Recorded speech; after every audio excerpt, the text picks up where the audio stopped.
Hello everyone, welcome back to another episode of r/slash Tales from Tech Support. In today's episode, of course this is theft. Hello, IT. Have you tried turning it on? The joy of tech support. Vibe testing the beast. Before we get started, make sure to subscribe so you will never miss a video. So let's get started. Of course this is theft. Just over a month ago, we hired a new tech. He was young, fresh-faced, and eager, knew his stuff, had a few certs under his belt, and was looking to get his foot into the industry. I interviewed him, as did my boss, and we all got a good vibe from him. Tech support requires a specific personality, as you would all know. Can't be too rude, can't be too soft. You get a feel for the kind of person who will survive here. He's on the standard 90-day trial, and he's killing it. Good reports, good tickets, we've got a winner here. He's high-spirited, punctual, everything is going good. Yesterday, we received our balance sheet from the depot where we lease our laptops, and we find we are 22 laptops deficient. Meaning they have expected to receive 22 laptops under lease back from us. Now this happens when the lease is up. Sometimes people are traveling, sometimes people are resistant to change. The company migrated from HP to Lenovo a few years ago, and we have some people who refuse to trade in for a Lenovo, as they don't like or trust them. But 22 deficient is a bigger number than we've seen in a long time. I start searching the serials and every single one is from a departed employee. The plot thickens. I pull the departure paperwork and they are all done by the new guy. Checklist is done, everything done properly, impressive so far. Disabled, account remapped, removed from mailing lists, yeah. Form says laptops returned to depot cabinet. The depot cabinet holds at most 10 new boxed laptops and 5 loose laptops for return. There is no way that he's just filled the entire thing up, right? I get the key, open the cabinet, and it's empty. Okay then, maybe they are in transit?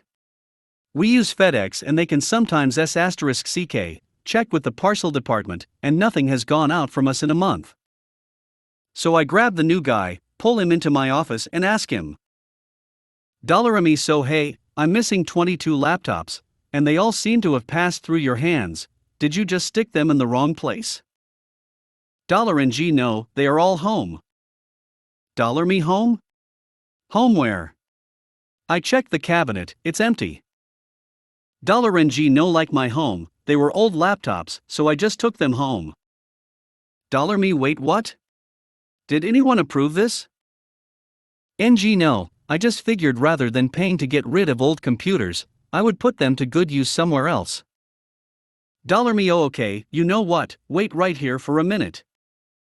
So I grab my supervisor and explain what's going on. We've got issues now with a security breach, data breach and employee theft.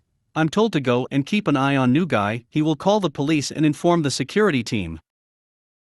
So I walk back into my office, slide a can of Coke to NG and start some idle chat, ask him how he likes the job, etc., just killing time until suddenly my door pops open, my supervisor and 2 police officers walk in.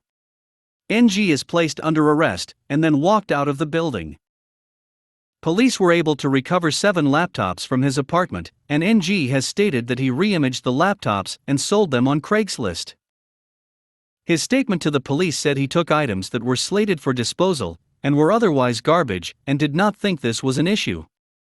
The computers were mostly T440s or T450s, some of which were still under lease.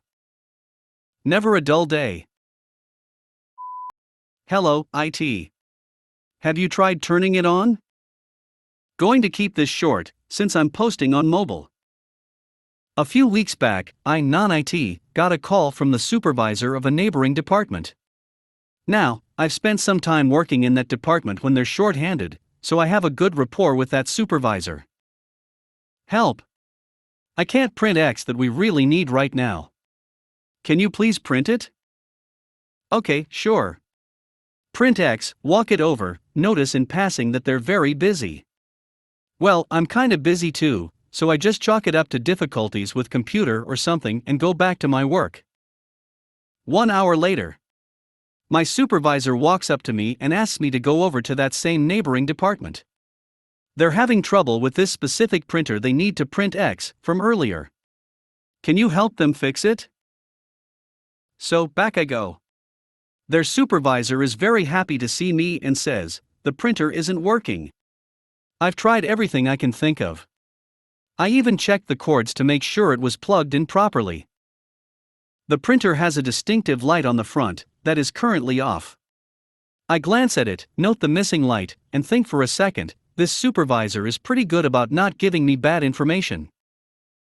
Pull the printer away from the tangle of cables behind it, turn it, find the small, unmarked, round black button, press it, hear the gratifying sound of printer turning on. Watch it spit out 3 copies of X from earlier. Neighboring supervisor, I feel stupid now. Me, don't. Even knowing exactly where the power button was, I still had to look for it, and this printer is never supposed to be turned off. I'm pretty sure someone just pushed the printer back into this tangle of cords and something pushed the power button. Note: before anyone blames the user on this one, I've been there 2.5 years, and have never seen that printer turned off before. I knew about it because I'm responsible for making sure the identical printer in our department stays working/stocked, so I turn ours off sometimes when I'm refilling it. And the button really is hidden and unmarked. The joy of tech support. After reading a few posts here, I decided to tell some tech support tales. So I am 21, a college student. I was interning for an elementary school. I am the tech support dude doing the internship, so one day I am doing my regular troubleshooting, cause that was all I ever did. I hear an announcement, saying I am needed in a certain room. I go in. There is a teacher freaking out. Mind you, she was in her mid to late 20s, so I expected her to be a little tech savvy compared to the other old teachers there. I go and asks her what's going on, so we will call the teacher Ms. E.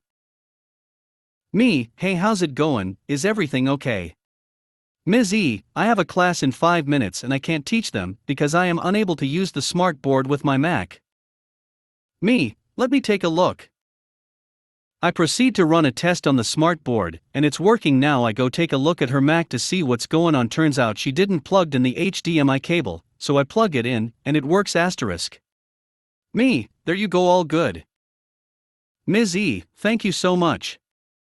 She was very polite, but goddamn, she was clueless. Let me know if you want to hear more of these. I have a handful. Vibe testing the beast. Apologies if this fails to meet every requirement in my favorite sub. I remember staring, rapt, over my father's shoulder as he used the solder gun in the back of our TV in 1962. I have been in tech support since age 5, whether I know what I'm doing or not. So now I'm standing in a ring of big brains and extremely capable experts the day before we put a Defense Department Apogee engine into risk. My boss stood across the ring from me. He taught me how to protect a thruster during the Vibe operations. I knew he had my back. Hell, he taught me how to cryopress the 4 Teflon valve seats, and let me hand-wind the 4 valve solenoids that were attached in series feeding the 200-pound thrust engine. Boss had trained me to perfection on those processes. I was the last asked to speak during this meet. 2 foci for these critical Vibe runs. The Vibe commander must conform to the Vibe profiles, sign, random, etc.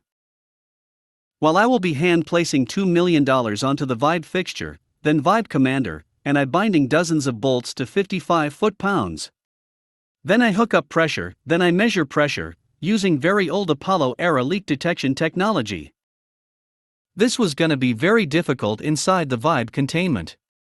Not much space to set up the sight glass/gas board as they called it back in the last century. I am so scared of what may go wrong, as I might be the obvious cause. I had heard they want to hook up equipment I had not used before. I said I don't feel good about hooking up this brand new untested gear to flight hardware. Then I said I need to be trained how to operate this valve control box. Nobody contradicted me. Customer program manager had audited our Vibes for his other goodies before. He stood up for me and said we shall do these extra steps. Then we made another good one. Vibe commander and me, we passed the 3-day Vibe. with excellent help from Customer Program Manager.